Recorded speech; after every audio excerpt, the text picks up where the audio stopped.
pas? Alors, quant à la fête de Nouvel An, la Saint-Sylvestre, vous voyez, c'est la Saint-Sylvestre. Sylvestre, c'est le nom d'un homme. Sylvestre, c'est le nom d'un homme. Qui est-il, Sylvestre? Et pourquoi mérita-t-il cet honneur de lui attribuer la journée du 31 décembre au 1er janvier? Pourquoi? Qu'a-t-il fait pour mériter cet honneur? Sylvestre, c'est un homme. Qui est-il? Mes chers frères et sœurs, Sylvestre, c'est le 33e pape de l'Église catholique romaine. Le 33e pape de l'Église catholique romaine, qui s'appelait Sylvestre Ier. Il est devenu pape le 14 décembre 314 de l'ère vulgaire. Et il est mort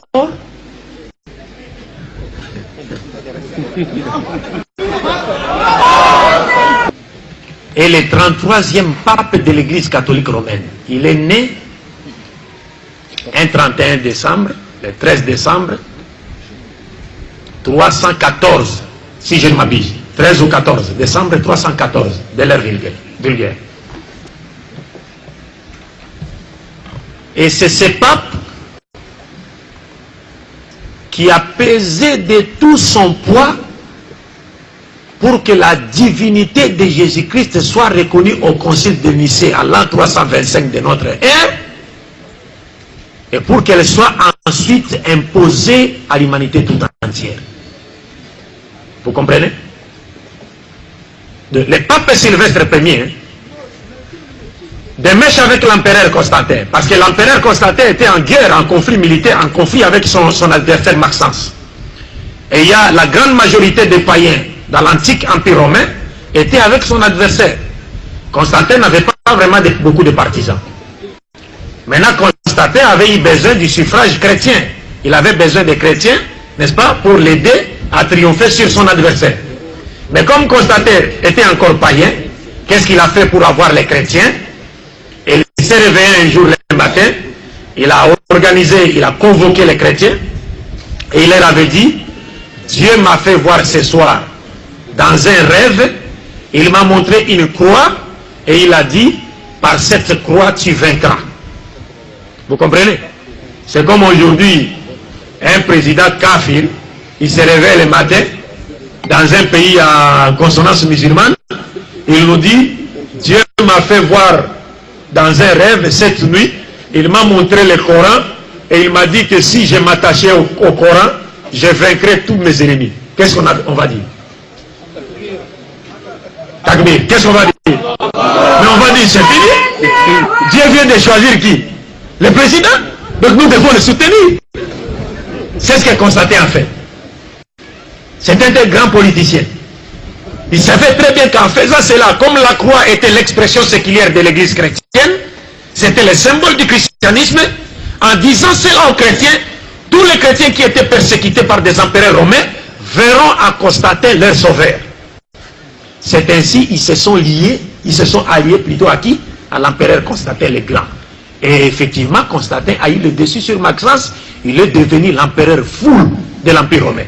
Mais il continuait à adorer son Dieu soleil, au lieu de se convertir au christianisme. Et il avait sa bague de Dieu soleil.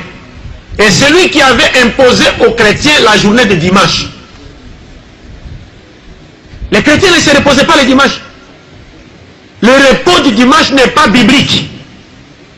Nulle part la Bible ne demande aux chrétiens de se reposer le dimanche. C'est l'empereur Constantin qui nous a imposé le dimanche. Parce que c'était le jour où il adorait son Dieu soleil. C'est pourquoi le dimanche est appelé en anglais Sunday, le jour du soleil. C'est-à-dire le jour où on adorait le Dieu soleil. Et voilà qu'aujourd'hui le dimanche est imposé même aux musulmans.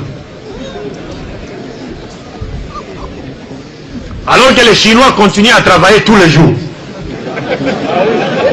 Tous les jours ils travaillent. Comment voulez-vous vous développer si vous ne travaillez pas? Et dans certains pays en consonance musulmane, les gens se reposent même les samedis, alors que les samedis n'est réservé qu'aux juifs. Donc nous sommes à la fois des musulmans, des juifs et des chrétiens.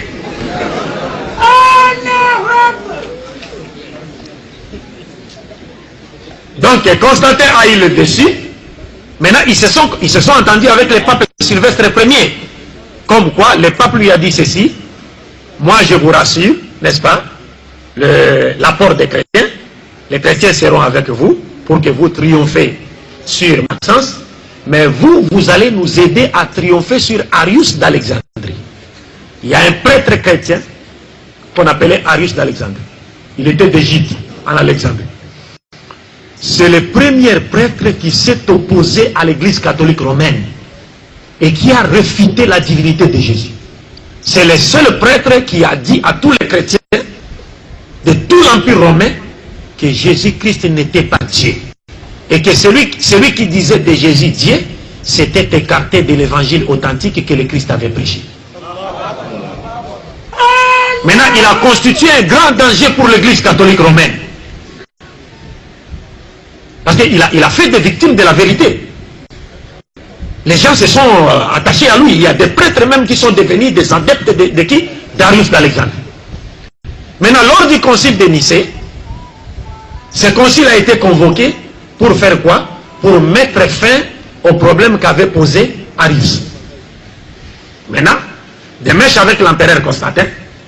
Et remarquez que la sœur de Constantin, de l'empereur Constantin, elle-même était une adepte d'Arius. Mais pour des raisons politiques, lors du concile de Nicée, parce qu'il y a eu un pacte déjà qui a été signé entre l'empereur et l'église, et c'est à ce moment-là, c'est à partir de ce jour-là que le pacte a commencé, c'est-à-dire qu'est-ce qu'on appelle, c'est-à-dire l'alliance entre les politiques et les religieux. Donc l'église a dorénavant commencé à travailler pour quoi? Pour les politiques. À partir de cette date-là. Parce que même ici en Afrique, quand les colonisateurs venaient, quand ils trouvaient certains de nos ancêtres qui étaient des guerriers, qu'est-ce qu'ils faisaient? Pour les avoir facilement dans les mailles de leur filet, ils leur envoyaient des missionnaires. Ils viennent, ils commencent à vous prêcher. Non, si on vous frappe à la joue droite, présentez l'autre joue. On fait ceci, cela. Non, on dit non, chez nous, ça en islam, ça n'existe pas. En islam, ça n'existe pas. Et on vous dit non, il faut pardonner, ceci, cela. Oui, le pardon est enseigné en islam. Mais l'islam veut qu'on pardonne en position de force. Lorsque Mohammed est triomphalement rentré à la Mecque, il était en position de force. Et il a pardonné. Parce que quand on pardonne en position de force, la personne qui vous a persécuté ne récidivera plus. Mais comment voulez-vous qu'il ne récidive plus si vous le pardonnez, pourtant il est sur vous, en train de vous dactylographier le visage. Il vous tape et vous êtes là, pardon. Mais il va revenir. Il va récidiver. Il faut pardonner en position de force. Donc il y a eu cette alliance, ce pacte-là. Et Constantin a donné raison à l'église catholique à travers le pape Sylvestre Ier. Donc Arius a été contraint à l'exil.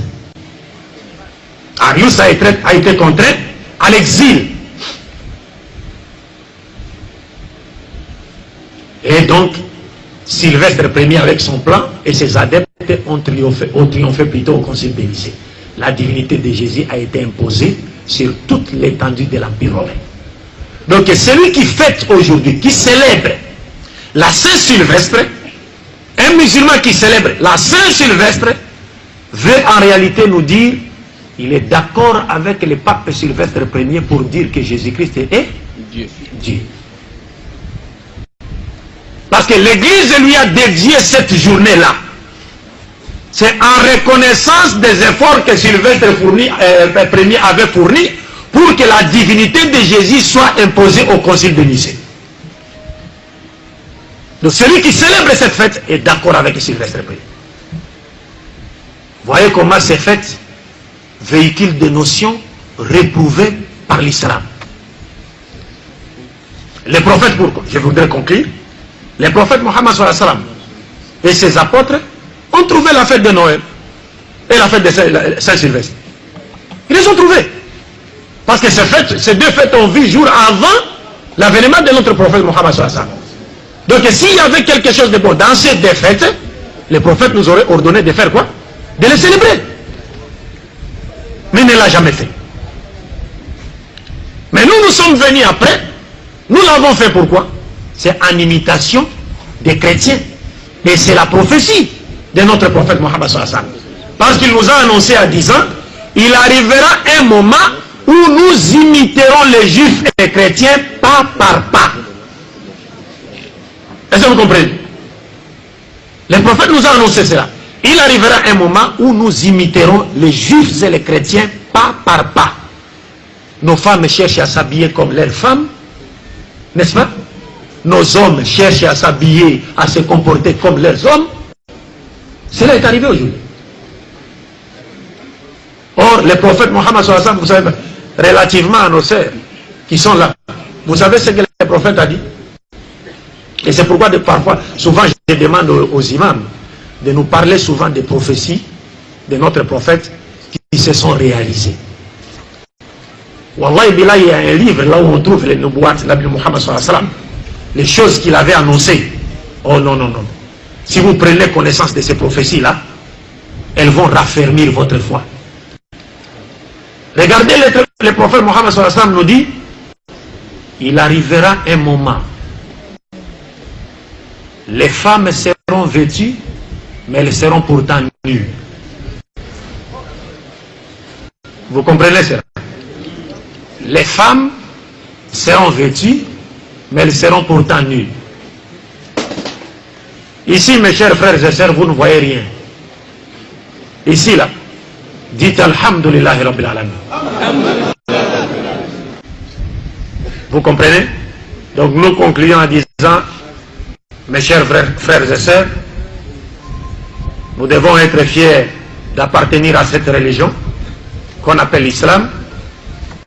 Et nous devons, dans les limites de notre capacité, chercher à vivre notre religion dans notre vie quotidienne pour que nous ne constituions pas une barrière entre l'islam et ceux qui voudraient embrasser cette religion.